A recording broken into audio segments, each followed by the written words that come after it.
It is now my absolute pleasure to introduce to you someone that embodies power in every form, and that is our keynote speaker, Kelly Finlayson. Kelly is co-host of the Shit Talkers podcast, a mum, wife, author, a passionate Jodie Lee Foundation ambassador, a fierce advocate for bowel cancer awareness, a public figure, and someone who knows firsthand the strength it takes to not only face life's biggest challenges, but turn them into opportunities. Her story is one of resilience, humour, and unfiltered honesty. And if you're familiar with her podcast, you will know that she has the ability to make you laugh, cry, and feel deeply inspired all in one conversation. She teaches us how to show up and to make something out of every situation. So without further ado, please help me in welcoming the powerhouse that is Kelly Finlayson. Thanks, Sarah. Like Sarah mentioned, my name is Kelly Finlayson. I am 29 years old, but I go by being in my 20s until further notice.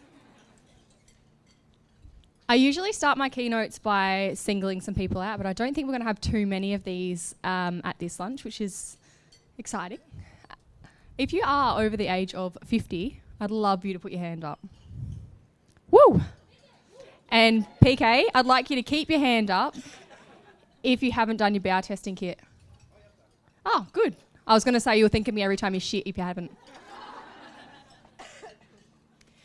So my story is one of embracing challenges, finding connection, and ultimately thriving, not just surviving.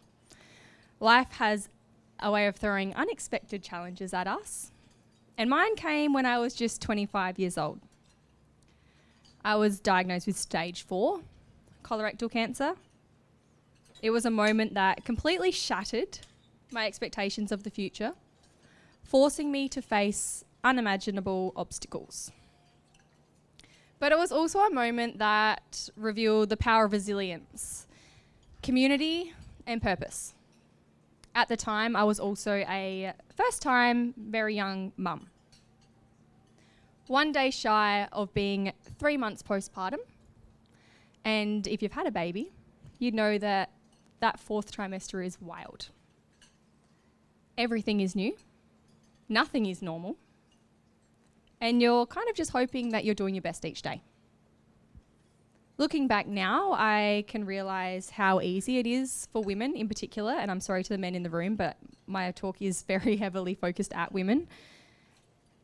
Women in particular, especially in that 25 to 45-year-old age bracket, it's easy for us to put our own health on hold. There's always an excuse for the pain, a reason to push through, and a thought that seeing the doctor is kind of just an inconvenience. I get it. That was me. I went in for what I thought would be an irrelevant scope. Naive, completely. Completely unaware that my world was about to change. Cancer wasn't on my radar. I wasn't supposed to be someone who got sick. I was young, fit, running marathons. I was healthy. But that's the thing about life. It doesn't always follow the plans that we have for ourselves. Life has a way of testing us. The challenges we face can feel impossible. But I've come to learn that doing hard things isn't just about survival. It's about thriving in the face of it. You'll hear me say the word thriving a hell of a lot, but it's something that I pride myself on. Through adversity, we develop deeper self-awareness. We learn who we really are when things get tough. And I personally discovered a strength that I didn't know I had. Facing cancer as a young mum was the hardest thing I'll ever have to do. There were days of pain, fear, and uncertainty. Some days I didn't think I'd wake up. But in those moments, I discovered something profound, my ability to rise even when I felt like everything around me was falling apart. There's a misconception that resilience means being invincible, that if you're strong, nothing can shake you. But it's not true. Strength isn't about never breaking, it's about what you do when you feel broken. Who you are in those moments. How do you show up for yourself and for others. I guess this is where I want you to reflect, because it's not all about me today, as much as I make it about myself. Who are you when things get tough? When expectations are stripped away, what remains? I want to reiterate that I was 25 and a young, very fresh mum when I was thrown my lemon, if you will. An incredibly sour lemon at that. I learnt that I was dying at an aggressive rate, and the only option I felt that I could choose in that moment was whether I wanted to try and harvest eggs to give my daughter a biological sibling, or be a mum as long as I could possibly be. They were the only two choices that I actually got to choose from. The rest of them were left in my medical professional's hands. And I chose one that I still dive really deep each day, questioning myself on how I managed to choose that. But I chose to be Sophia's mum. And now all of the decisions that I make are honouring that decision that I got to make. In those initial moments, I chose to be Sophia's mum for as long as I possibly could be. Regardless of how hard every single day is, and don't get me wrong, there are hard days. I don't always look glamorous. I developed a resilience that I am so proud of, because I was never a victim to this disease that could so easily overcome my entire being. My mind was always one step ahead, and it's like I've manifested a life with Sophia. Yes, I do have a husband and family as well, but she is my pride and joy. One of the most, profound lessons I've learned is that true connection isn't always found in places that we expect. When life gets hard, some people will fade away, which I didn't expect. And others, sometimes the least expected, this is a nightmare, the least expected will show up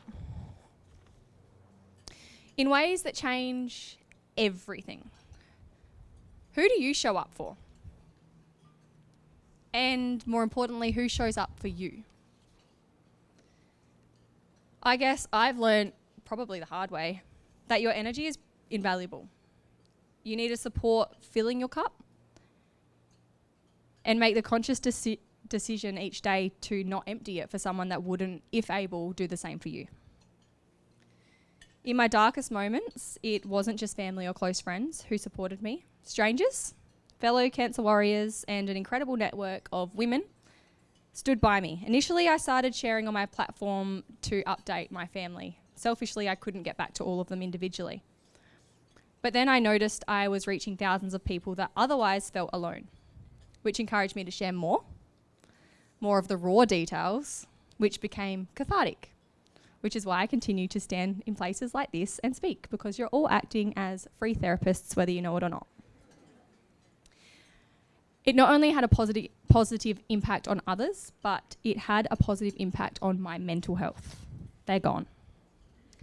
I had complete strangers nationally that were offering advice that could empathise through their own lived experiences and had the answers to questions I couldn't ask anyone in my immediate family through the fear of further burdening them. I had a community supporting me, which also led to me being that person for thousands more. The power of human connection, of sharing our stories, is genuinely what keeps me going. And I'm pretty confident that I speak on behalf of a lot of us here when I say that.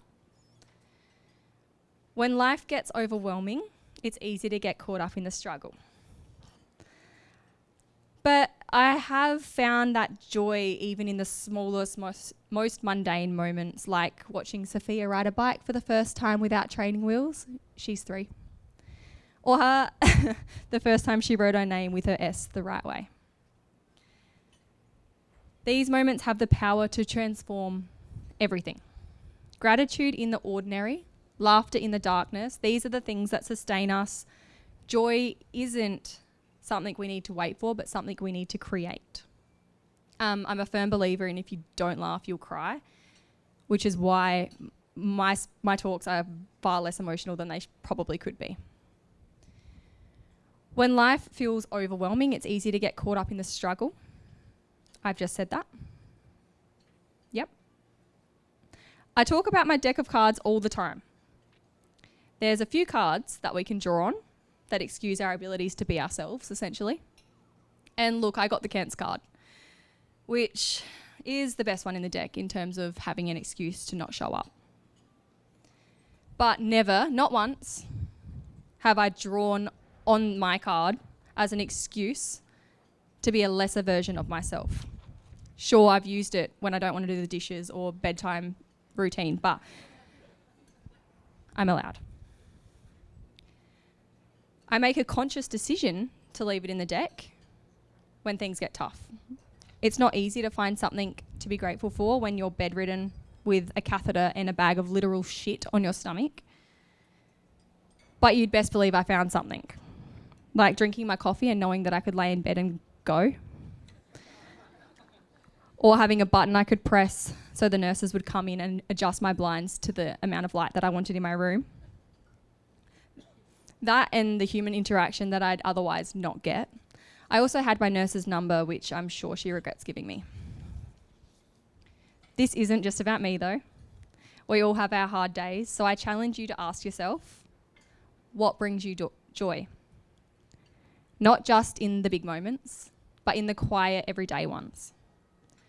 For me, it's the sound of Soph's giggle, which is hilariously evil. The way the sun feels on my skin when the UV is low enough, I should not be in the sun right now. And the moments of connection with the people that I love. We often fall into the mindset of just getting through, surviving. We're all busy if we tell ourselves we are. But what if we shifted that perspective? What if we instead endured hard things? We allowed them to transform us. The way we respond to challenges defines our experience. What if we chose to thrive? I wholeheartedly represent someone who's chosen to thrive. I don't have to get out of bed each day. Like I said before, I have the best excuse there is. I'm not even able to say that I'm surviving cancer. I'm fighting it every single day, but I'm thriving. And it took me a little while to say that out loud without feeling like it had a tinge of arrogance. But if doing what I love, connecting with people and using my voice to quite literally save lives is arrogant, then add it to my list of characteristics next time someone asks what my best personality traits are. Part of thriving is reclaiming your narrative. For me, being open about my journey with bowel cancer has been about raising awareness, changing the conversation and using my story to help others. You don't need to be an advocate to make an impact. Every day is an opportunity to step into the version of yourself that you want to be.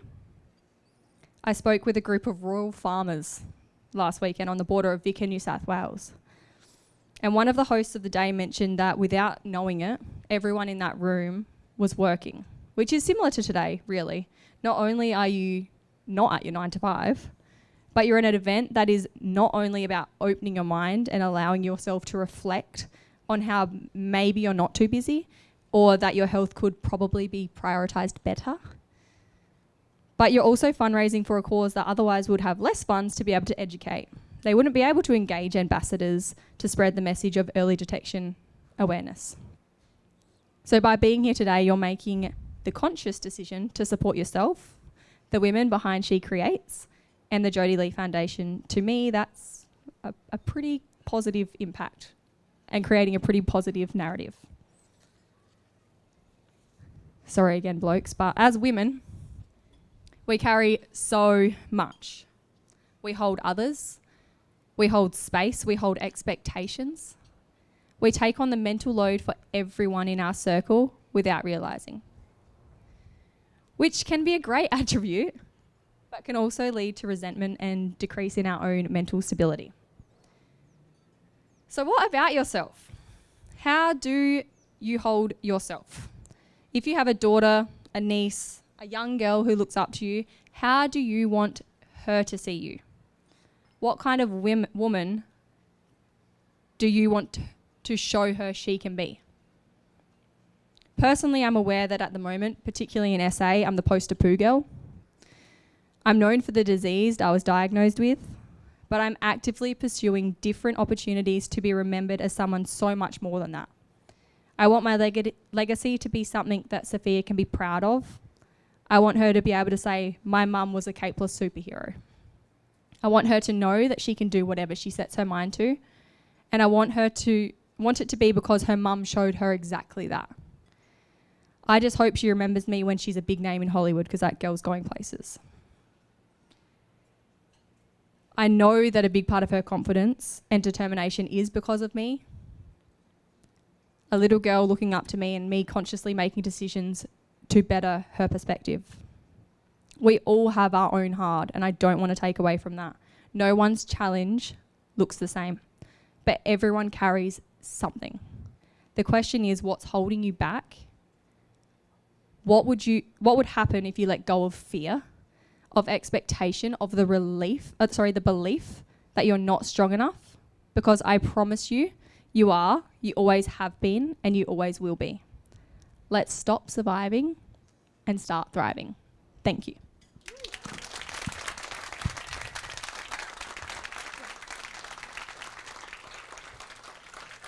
I'm going to stay up here if anyone wants questions, and I'm just going to introduce that myself. Is that okay?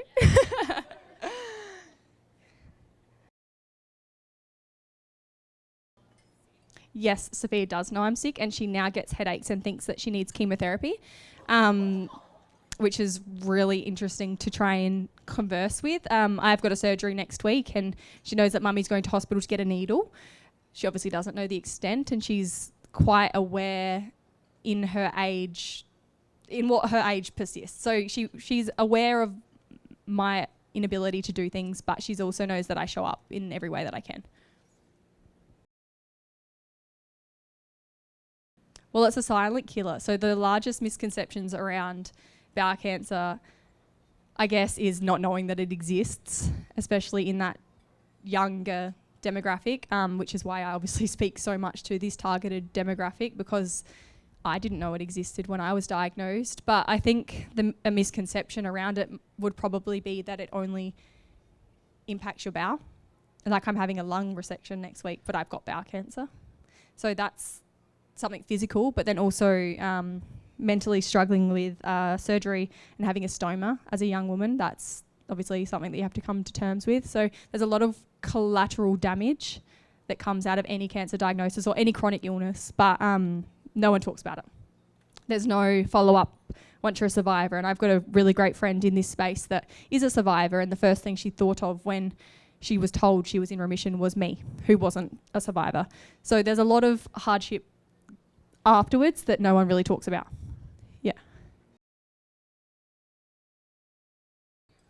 Yeah, so that's a really good one. Advice for a younger person, especially a woman, having bowel cancer is very similar to having a period, which is lots of fun when we all have one. We don't all have one, but most of us. Advice would probably be to take yourself seriously. Advocate for your own health, because if you don't, I don't know who will. Find a GP that takes you seriously as well. It is a hard one because it is often pushed away if you are young. But I think just taking yourself really seriously and trusting your gut, which is very iconic, as that's the campaign that I'm involved in. But yeah, take your own health seriously. Check in on yourself, your health, and your friends. Yeah.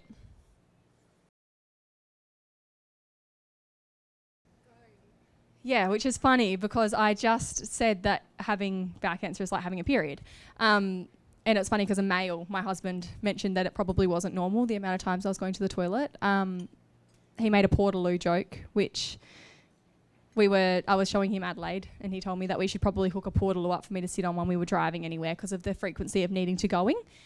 So I saw a GP the next day and was very quickly in for a scope. But yeah, that's how I found out. My husband making a joke about needing a portaloo.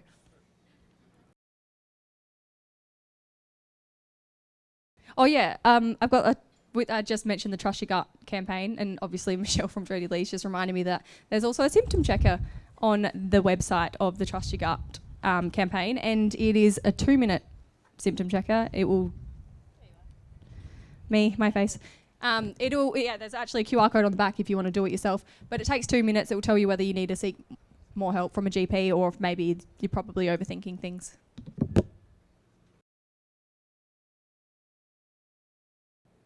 Oh, she knows about my book. I am an author, which is really exciting. I've spent the last 12 months writing a book on all that's gone on behind the scenes. A lot of those collateral damage impacts that have happened since having cancer and things that had happened beforehand, infertility and all of the things that come with it.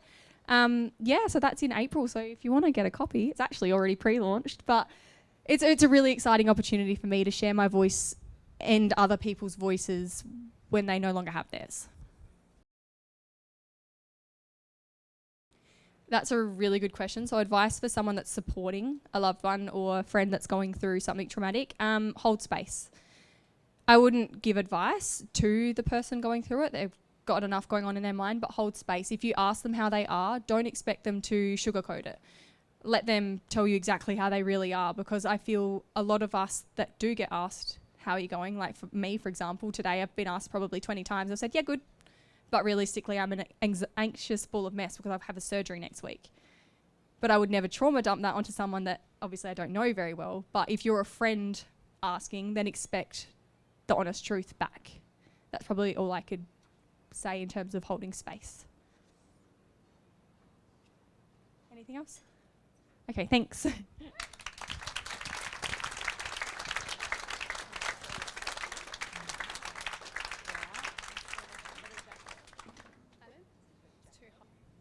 Kelly, thank you. Your words remind us that life is meant to be lived boldly, fully, and with purpose. So if you can just join me in giving Kelly another round of applause, that'd be great.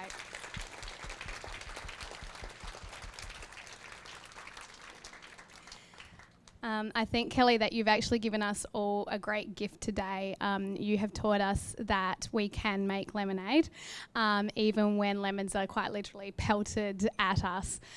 You've not only given us tips and inspiration for facing struggles, even when they're on the grandest and most harrowing scale, but you've taught us that with the right mindset and maybe a little bit of creativity, we can embrace and overcome all challenges. So thank you.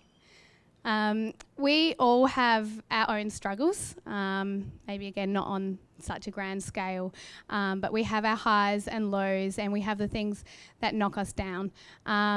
So for me, I was physically assaulted on a simple commute home from work in a mugging gone wrong. And it was bad enough that 7 years later, the man responsible is still in jail. And then in a really bad stroke of luck, 3 months later, pretty much the same thing happened again. So, it's not right that we can't walk down the street feeling safe. I feel anxious every time I walk down the street alone. We should be able to take our safety for granted. So what I do is try to use my experience to teach people the power of awareness and the importance of self-defense too.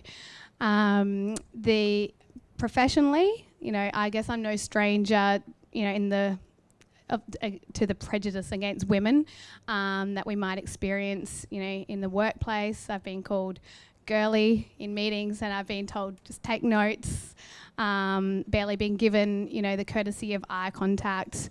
No matter what your struggle, I think that these are the things that knock us down. It makes it hard to remember what you're worth and reach out for help. But as Kelly just beautifully reminded us, we can get back up again. We can keep going, and we get the final say. And I thought I might impart a trick that I use for facing challenges as well. It's a really simple one, and it's so simple actually that I remind my 4 and 6 year old to do it all the time. I find it very powerful, and I didn't make it up. You may have heard of it. It's called the 5-second rule. It's not the one where your food drops on the floor and it's 3 seconds, 5 seconds, 20 seconds. Sometimes it's 2 weeks in our house. It depends how much you want the food. That's a good one too. But this one is just as simple. It's where you literally count down 5, 4, 3, 2, 1, and then you do it. So you count down to 1 and you go. You know, whatever scares you, you raise your hand. You stop procrastinating or you jump. If I'm honest, 2 years ago, I never would have stood up here. And then, you know, time to time, people ask you to stand up and speak, and I just counted down. And I went, yep, raised my hand multiple times until all of a sudden that thing that I was scared of, which was speaking, wasn't so scary anymore. So I just hope that this trick can help you jump into your power too. Thank you. So while we're feeling inspired, here's a reminder that you have the power to do something right now by purchasing a raffle ticket to support the important work that the Jodie Lee Foundation is doing. Ticket sales are closing at 2:30, so that's in 45 minutes. Our wonderful Alicia and some of the committee members and Michelle from the foundation will be coming around for you to make those final purchases. Please dig deep, grab those tickets, and let's use our power to make a difference together. Our dessert will be served shortly, and enjoy.